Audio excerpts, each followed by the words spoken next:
examinaste Ìrọ̀sùn méjì, Ìrọ̀sùn, la palabra Yoruba, ir, de ir en castellano también con ir mismo, ir en Yoruba, son el acompañante del viajero.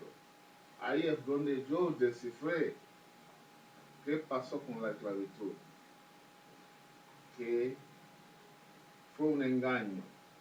Dijeron los reyes que necesitaban trabajadores.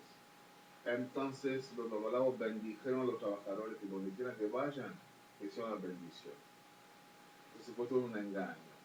Pero el que viaja para hacer trabajo, los babalawos cuando van de un pueblo a otro a hacer trabajo, y Rosso se les dice si puede ir o no.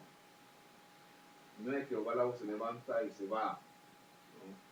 Si tienen que ir a hacer un trabajo en el sur o en el norte, en otra ciudad, consulta primero a Rosso para que te deja.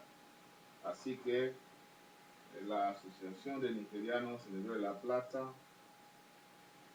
dentro del curso de Cosmología Yoruba, en la escuela o a la fuente de la filosofía africana, certificaba que Modo y el Lidia Atioshun ha estudiado con esta asociación la cultura y tradición yoruba. Se le otorga este diploma reconociéndola como Modo y Ojulowo Ìrọ̀sùn méjì. Muchas gracias.